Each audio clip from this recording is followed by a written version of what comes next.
Welcome to the Tamarind Learning Podcast, where host Dr. Kirby Ross-Plock speaks with experts on many topics relevant in the ultra-high net worth family wealth management space. Kirby is author of several books, including The Complete Family Office Handbook, and shares her expertise consulting with families and family offices. Kirby is also the founder of Tamarind Learning, an online wealth education platform that develops practical, foundational learning programs for beneficiaries to help them prepare for responsible stewardship of wealth. Welcome to the Tamarind Learning Podcast. My name is Kirby Ross-Plock, and I'm your host today. Today we are with Miles Padgett. Miles is a partner at Kosciuszko, Harris & Duncan, a law firm in Washington, D.C., and Miles specializes in family office, affluent families, private trust companies, and working with his clients on a multitude of complex estate planning, trust, and tax considerations. So we're thrilled to have Miles here today to talk about Chapter 15, which he co-authored with his peer, Don Kosciuszko, which focuses all on private trust companies. So we're thrilled to have you here, Miles. Thanks for joining us. My pleasure. Thanks for having me. It's nice to be with you today. Private trust companies was a chapter that we added to the second edition of the Complete Family Office Handbook, and you are the expert along with Don. So maybe you can tell us a little bit more about the chapter. It's entitled Private Trust Companies Creating the Ideal Trustee. Can you tell us more about the PTC and how it can be an ideal trustee? So, in contrast with the other forms of trusteeships, which we'll probably talk about in a little bit, the PTC really is ideally situated to help beneficiaries with their development, unlike all these other trusteeship structures. And I think I certainly start from, and I think my colleagues start from, a place where, we don't believe that the purpose of a family's wealth is merely to support a lifestyle, right? Support spending. In fact, it's there for much more than that, because I think that in the last 20 years, at least, there's been a lot of research. I think people know this, what I'm going to say intuitively, but there's been a lot of research for the past 20 years that the marginal utility of an extra dollar in terms of one's happiness declines rapidly after you reach a certain amount, and that amount is surprisingly low, right? So there were some books I remember reading, 15-something years ago. One is a guy named Richard Layard, who's a British economist, and the other one is Daniel Gilbert. And I probably have a handful of others on my shelf, but I do remember these two. And, they articulated something that was very, profound for me at the time, which was above about $70,000 or so, $60,000 to $70,000 in a Western country, the marginal utility of each additional dollar of income in terms of one's happiness is extremely low. So, when you start asking the question of, well, what is all this wealth for? It's got to be for more than just spending, lifestyle maintenance, because anyone could go out and earn enough money, within reason to be happy with the lifestyle they have. So there's got to be more purpose to it than that. And I actually think that the purpose of accumulated wealth is to help family members identify, average people do this, but I think the path is harder. But so the wealth that's accumulated by these families is, really at its best use to help these family members identify their values and really achieve their personal aspirations.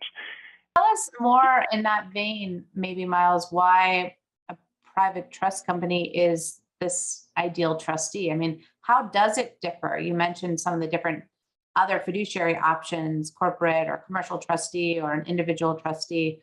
Maybe you could just roll back the tape and give us more about what is a private trust company and how is it different? Well, fair enough. But before I go down that path, though, I think we have to recognize that the role of the trustee and the functioning of a trust is really well suited to helping beneficiaries, identify those values and seek their aspirations through the distribution function. Right? There's somebody in any trust structure, whether the trustee is an individual, a corporate trustee, or a private trust company.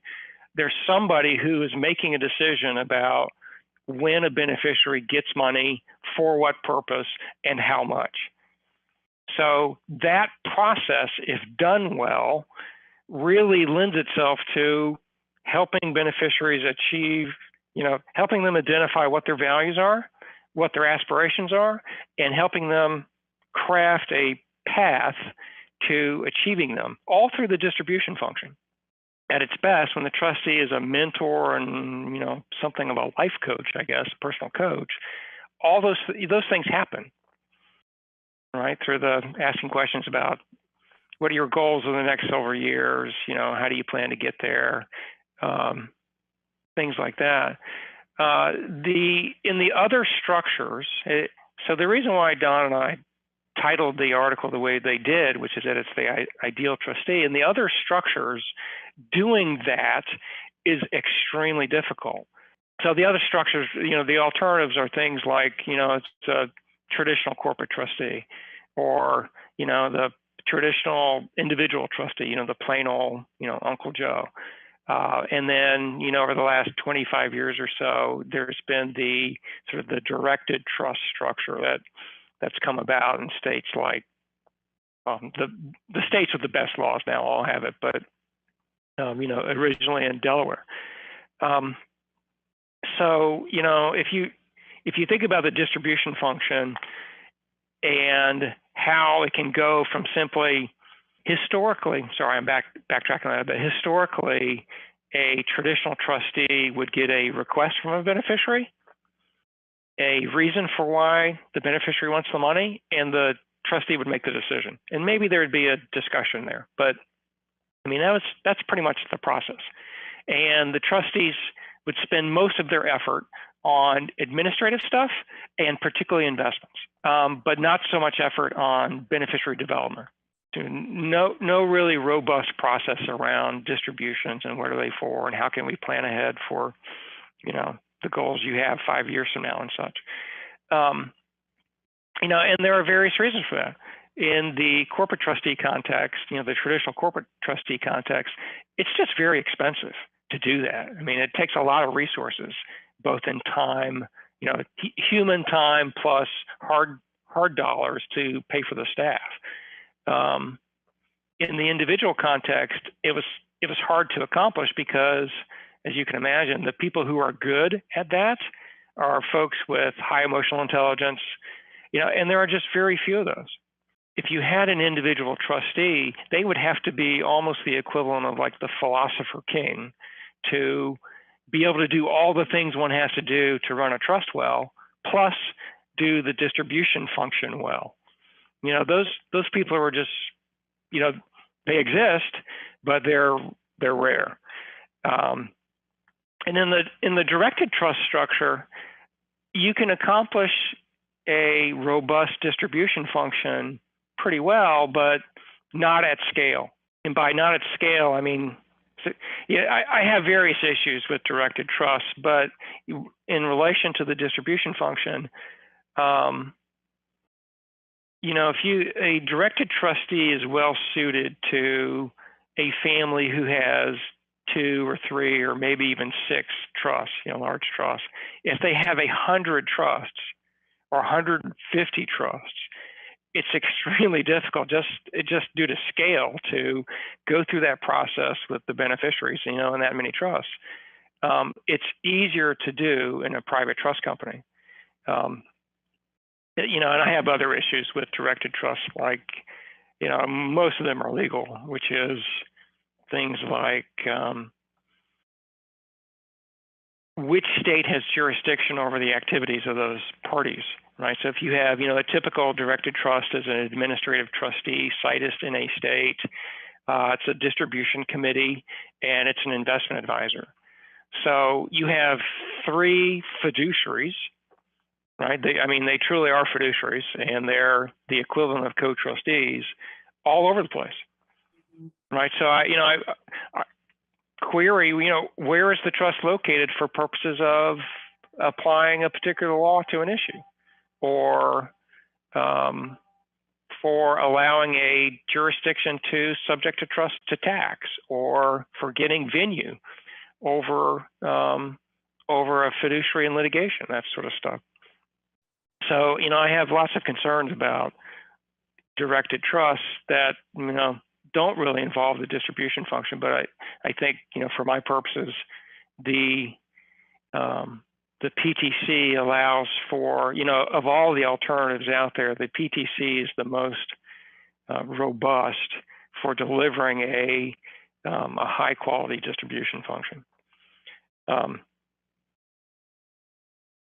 So Miles, do you think we can return to the question and just define it? Because I feel like we jumped into directed trusts and trustees roles. And tell us more about how that PTC is set up or designed to fulfill that fiduciary duty, but also that distribution function better, right? That's what I heard you say. Mm-hmm. So, a typical private trust company looks like, what you would see in a commercial trust company, which is, it's an entity. So there's an entity wrapper. There is a board of directors, whose job is like in any corporation to, see that the corporation's, pursuing the strategy that it should, and that, and they provide sufficient oversight to do that. Then there are committees that have various functions. There would be a committee for investments. There would be a committee for making sure that the fiduciary functions are being accomplished appropriately. There would be an audit committee. And then in the PTC world, there's another committee which is designed to make tax-sensitive decisions, called in many cases, the Discretionary Decisions Committee. The Discretionary Decisions Committee in a PTC can be staffed with whatever type of people that the family wants to see in that role, and the resources allocated to that committee can be set at whatever level the family considers appropriate. So unlike, say, for example, in a commercial trustee context, there's no bottom line that has to be met in terms of how much can we spend on this person. I mean, that gets set by the family in general. For certain clients, it could be for certain trusts and certain beneficiaries, it could be at one level, and for others, it could be at a much higher level. So that sort of bespoke nature is very difficult to get in a different context. Got it. What are the mechanical hurdles of setting up a PTC? Is there some best practices to successfully implementing them? When I think about the impediments, if you will, of setting up or implementing a private trust company, the ones that come to mind really are in the setup process. What I see is that families oftentimes struggle with determining who can control the trust company and how votes are executed. Who controls it and what's the mechanism?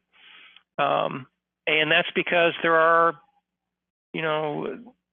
a variety of choices, and you have to fit those choices into, whatever the family dynamics are. So, for example, you can have, a per capita vote where everyone in the family gets to vote, and then there's a premise there that, we get to define who family is, and that's an exercise. It can be by branch, but again, you have to decide who amongst the branch gets to say, gets to have a seat at the table. That process can take a very long time. and can be expensive, just with lawyer time and, the soft dollar costs on the client side, if not managed very carefully. So that's one impediment. Another is that most families have a very limited cast of characters, right? So there aren't that many people in the room to choose from to fulfill certain roles, needed in the trust company. There's often, if it's a family business, if the trust company is associated with a family business, there's often the people who are involved in the business and they have a particular skill set. And oftentimes that skill set is really designed towards investments, admin, administrative tasks, taxes, that sort of thing, but not necessarily the distribution side. As I said earlier, the distribution function, that's done well. That's a rare human. So the cast of characters, I think, for many families is something of an impediment.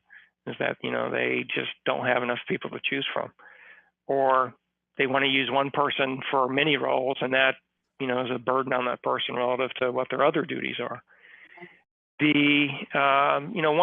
Once the entity is created, the work of institutionalizing all the trusts that are going to be clients of that trust company it can be large. Mm-hmm. So you go from having typically pretty good process to having excellent process. And that leap is, that's a tough leap to make for people. So, for example, every trust has to have an IPS, some articulation of what the long-term investment strategy for a trust is. And that needs to be every trust needs to be needs to have one in the file. There needs to be a robust data sheet for the various, sort of natures of a trust. Is it GST exempt? Is it a grantor trust where the income is taxed to the grantor? Which states does the trust have to file an income tax return in if it's its own taxpayer? That sort of thing.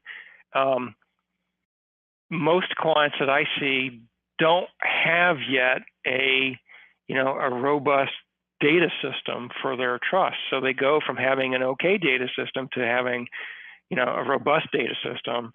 And, that's a lot of work, and it's a big leap. So that's another impediment in the early implementation of a trust company. And I think as we've touched on numerous times in this discussion, working with beneficiaries, it's difficult to scale. So they have to figure out some way to, it's different with each family. So they have to figure out a way to scale the human resources to meet the needs of all these beneficiaries. And if you do it well, that's a big commitment. So, that's something else of an impediment to the getting your trust company from turning the lights on to operating well. How do you see families setting up trust companies set those early priorities?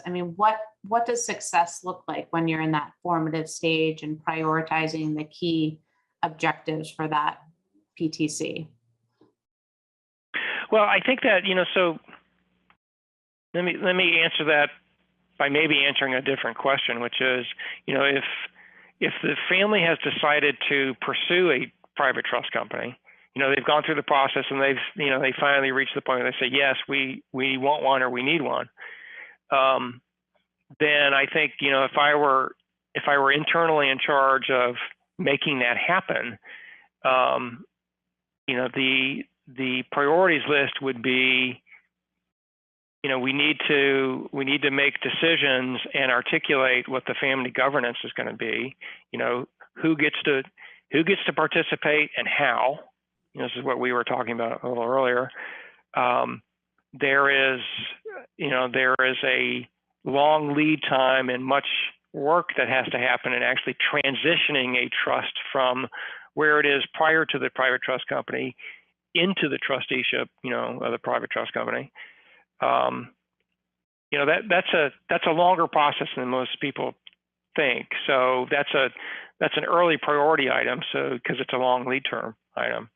And that can be, It usually includes you identifying problematic trusts. Is there going to be a problem from moving from, trustee number one to the private trust company? Many trusts don't allow that. So you have to go in and get them revised or remodeled somehow. And, those are usually a project with a capital P. You have to change the law governing administration because presumably you've located your private trust company in a jurisdiction that has good laws for you, better than where the family is now. So you have to move, you have to change the law governing the trust today to the law governing, the administration going forward once the private trust company becomes trustee. And that often requires, like a notice process. And if somebody objects, you have to deal with the objection and all that. And there's typically notice requirements for changing trustees. So that's in terms of setting priorities. If I were thinking of this as a project manager, sort of maybe the second one is, let's map out how we're going to do the trustee transition and all the elements that have to happen to do that. The third is, as I alluded to earlier, is have to start early on building a robust file system for all the trusts that the family, that the private trust company is going to be trustee for. That may sound pretty mundane, but it's a fair amount of work. And, when the trust company steps into the trusteeship, there are going to be so many things that have to be dealt with by the people, staffing the trust company, that they can't spend time, getting the files in order, right? That has to happen prior to turning the lights on, because otherwise it's euphemistically a bit chaotic. And, I think another lead time item is, you have to have a plan for how you're going to work with the beneficiaries and develop those relationships with them. That should start as early as you can. Yeah. Well, it's definitely not something to set up if you're going to wind it down, right, in 5 or 10 years, right? So you emphasize in the chapter about how this is really part of a long-range planning consideration for affluent families, where values such as multi-generational wealth perpetuation and transfer are core, right, to sort of how a family sees sustaining, maintaining legacy. Any closing thoughts on the role of the PTC and possibly maybe some of the criteria that might trigger a family to say, oh, maybe we're not great candidates. Maybe this isn't for us. Yeah, a couple things. So I think there is a net worth criteria, sort of assets under management criteria. So, it's very clear to me that, one of the reasons why a family would pursue a private trust company is to take command of the services being provided to them. And when you think about that, you realize pretty quickly that it's more expensive to run a private trust company than it is to go hire, a commercial trust company. But the product, I think, is superior because you can control exactly what services you want to provide and how you want to provide it. Because it's more expensive, of course, the setup costs money. The capital required, is not immaterial. There are annual costs, just for having an entity, having something that has insurance, that sort of stuff. In addition to building out the staff, the functionality, the services you're going to provide to all the beneficiaries in the family. When you take all those things into consideration, it's very expensive relative to a corporate trustee, but I think the end result is superior. But if you're only going to have it for 10 years and then you're going to wind it down, I just forget it. But it also requires a base of wealth, under which it doesn't make any sense to incur all those costs And so, I think the yardstick really is 500 million and up is achievable without too much friction. $1 billion is sort of falling off a log, right? The annual expense related to $1 billion in assets under the trusteeship, makes it like falling off a log. Under 500 million, I don't think I'd do it unless there was some extremely cogent, idiosyncratic reason to do it. But otherwise, that would be the wealth level. When a family embarks on this process, they have to have a material commitment to process. As I think we mentioned in the article, there's a trustee is liable not for a bad result. They're liable for bad process. So you have to be process oriented. Not as bad as, a 19th century British bureaucrat, but it's heavy process. So if you have people who can't tolerate process, well, if those are the people in charge, well then, a private trust company is probably not for them, right? And then I guess the other, you asked a question earlier about, what is a measure of success? That's difficult it's difficult, well, relatively easy to articulate, difficult to actually prove. I would say that, these things are in place and by these things, I mean trusts are in place to make the beneficiaries' lives better. Yes, many people created them to save taxes, but, that's not the major driver. They're there to make the beneficiaries' lives better. So your measure of success is, do the beneficiaries perceive the trust company as making their lives better? Do they ascribe value to it, or are they questioning the value of it, routinely? Well, I can also imagine that it might reflect in the harmony of the family.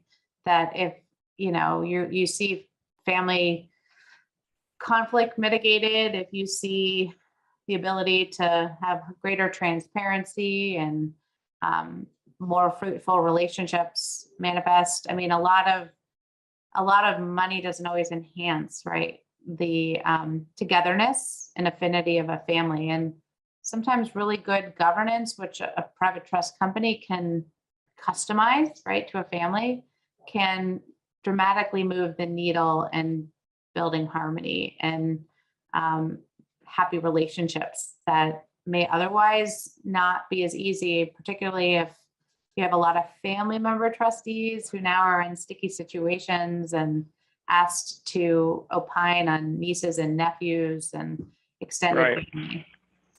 Right. No, I think that's exactly right. You sort of hit the nail on the head, so to speak. If the trust and the PTC are helping to make the beneficiaries' lives better, I think what that means is it's helping me to identify what my values are. It's helping me to craft a path to achieving, to living pursuant to those values and achieving my aspirations and having deeper relationships with, the people around me. I'm not everybody, obviously. So, yeah, no, I think that's right. I think when it's done well, it can really help those people live, sort of happier, more robust lives with less conflict. Well, this has been amazing. I'm so thankful for your sharing and insight. Obviously, you are one of the few top experts in the private trust company community, and we're lucky to have you. Your chapter is connected to this podcast, and we look forward to hearing more from you.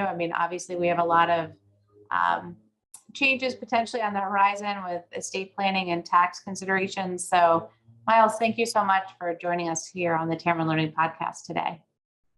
My pleasure. Thank you. Thanks for having me.